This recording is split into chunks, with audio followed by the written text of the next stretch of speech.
Tagar Institute, Jurnalisme dan Riset.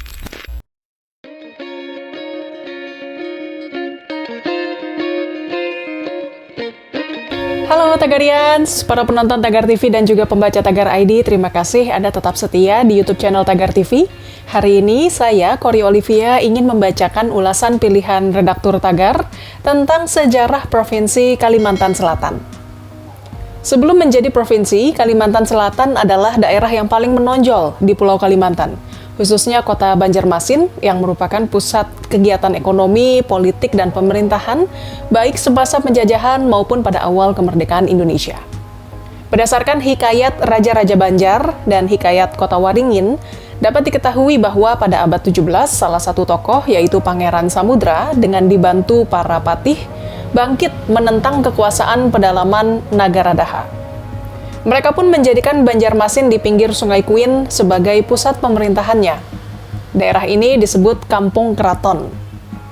Pemberontakan Pangeran Samudra merupakan pembuka zaman baru dalam sejarah Kalimantan Selatan, sekaligus menjadi titik balik dimulainya periode Islam dan berakhirnya zaman Hindu. Karena dialah yang menjadi cikal bakal Islam Banjar dan pendiri Kerajaan Banjar. Dalam perkembangan sejarah berikutnya, pada tahun 1859, seorang bangsawan Banjar yaitu Pangeran Antasari mengerahkan rakyat Kalimantan Selatan untuk melakukan perlawanan terhadap kaum kolonialisme Belanda. Namun pada tahun 1905, perlawanan-perlawanan itu berhasil ditumpas oleh Belanda. Seiring berjalannya waktu, kelancaran hubungan dengan Pulau Jawa turut mempengaruhi perkembangan di Kalimantan Selatan. Tercermin dengan dibentuknya berbagai wadah perjuangan pada tahun 1912 di Banjarmasin, seperti berdirinya cabang-cabang Sarekat Islam di seluruh Kalimantan Selatan. Hal itu pun mendorong para pemuda Kalimantan membentuk organisasi kepemudaan seperti Barabai dan Pemuda Marabahan, yang akhirnya pada tahun 1929 terbentuk Persatuan Pemuda Borneo. Berbagai organisasi perjuangan itu pun menjadi wadah untuk menyebarluaskan kesadaran kebangsaan melawan penjajahan kolonial Belanda. Periode pasca proklamasi kemerdekaan merupakan momentum yang paling heroik dalam sejarah Kalimantan Selatan, karena pada 16 Oktober 1945 dibentuk badan perjuangan yang paling radikal, yaitu Badan Pemuda Republik Indonesia Kalimantan.